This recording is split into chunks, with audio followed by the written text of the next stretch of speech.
आखिर बिहार के गया में क्यों नहीं उगता तुलसी का एक भी पौधा? क्यों ब्राह्मण कभी संतुष्ट नहीं होता? फल्गु नदी सिर्फ नाम की नदी है। क्यों कौवा हमेशा लड़ झगड़ कर ही खा पाता है?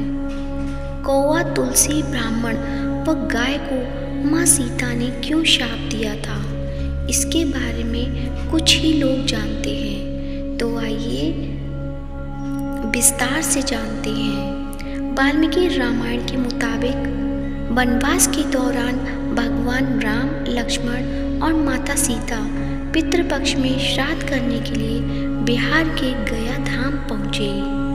वहाँ ब्राह्मण ने भगवान श्री राम और लक्ष्मण को श्राद्ध कर्म करने के लिए आवश्यक सामग्री जुटाने के लिए कहा।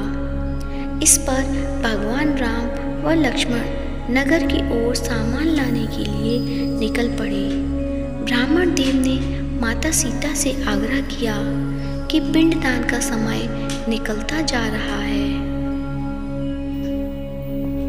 यह सुनकर माता सीता की व्यग्रता और भी बढ़ती जा रही थी, क्योंकि श्री राम और लक्ष्मण अभी नहीं लौटे थे। इसी दौरान दशरथ जी की आत्मा ने उन्हें आभास कराया कि पिंडदान का वक्त बीता जा रहा है। यह जानकर माता सीता असमंजस में पड़ गई। तब माता सीता ने समय के महत्व को समझते हुए यह निर्णय लिया कि वह स्वयं अपने ससुर राजा दशरथ का पिंडदान करेंगी। उन्होंने फल्गु नदी के साथ साथ बट वृक्ष, कौवा, तुलसी, ब्राह्मण व गाय को साक्षी मानकर स्वर्गीय राजा दशरथ का पिंडदान विधि विधान के साथ किया। इस क्रिया के उपरांत जैसे ही उन्होंने हाथ जोड़कर प्रार्थना की तो राजा दशरथ ने माता सीता का पिंडदान स्वीकार कर लिया। माता सीता इस बात से प्रफुल्लित हुई कि उनकी पूजा दशरथ जी ने स्वीकार कर ली। इसके बाद उनके मन में संशय भी हुआ कि प्रभु राम इस बात को नहीं मानेंगे, क्योंकि पिंडदान पुत्र के बिना नहीं हो सकता है।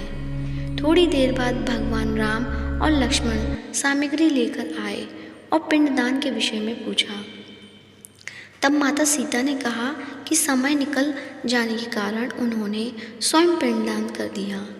प्रभु राम को इस बात का विश्वास नहीं हो रहा था कि बिना पुत्र और बिना सामग्री के पिंडदान कैसे संपन्न और स्वीकार हो सकता है। इसके बाद माता सीता ने कहा कि वहाँ उपस्थित फल्गु नदी, तुलसी, कौवा, गया, बट वृक्ष और ब्राह्मण श्राद्ध कर्म की गवाही दे सकते हैं।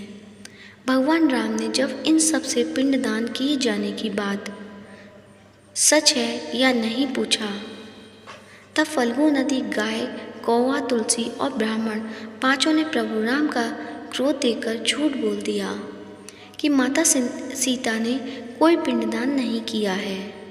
बट वृक्ष ने सत्य कहा कि माता सीता ने सबको साक्षी मानकर विधि पूर्वक राजा दशरथ का पिंडदान किया है।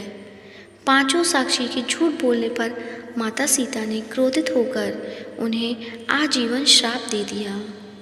इन्हें मिलाता श्राप फल्गु नदी को श्राप दिया कि वह सिर्फ नाम की नदी रहेगी, उसमें पानी नहीं रहेगा। इसी कारण फल्गु नदी आज भी गया में सूखी है। गाय को श्राप दिया कि गाय पूजनीय होकर भी सिर्फ उसके पिछले हिस्से की पूजा की जाएगी और गाय को खाने के लिए दर बदर भटकना पड़ेगा।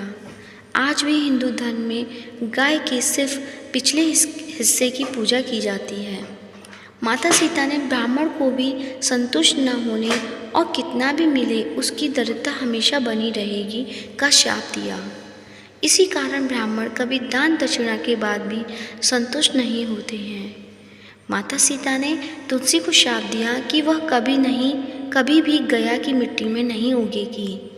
यह आज तक सत्य है कि गया की मिट्टी में तुलसी नहीं फलती। और कौवा को हमेशा लड़ झगड़ कर खाने का श्राप दिया था। कौवा आज भी खाना अकेले नहीं खाता है। माता सीता ने जहाँ इन पांचों को श्राप दिया, वहीं सच बोलने पर बट वृक्ष को आशीर्वाद दिया कि उसे लंबी आयु प्राप्त होगी, वह दूसरों को छाया प्रदान करेगा, पतिव्रता स्त्री उसका स्मरण करके अपने पति के दीर्घायु की कामना करेंगी। तो ये थी माता सीता के द्वारा शाप दिए हुए की कथा कैसी लगी कमेंट बॉक्स में आप अवश्य बताएं। चैनल को सब्सक्राइब करें, वीडियो को ज़्यादा से ज़्यादा शेयर करें। धन्यवाद।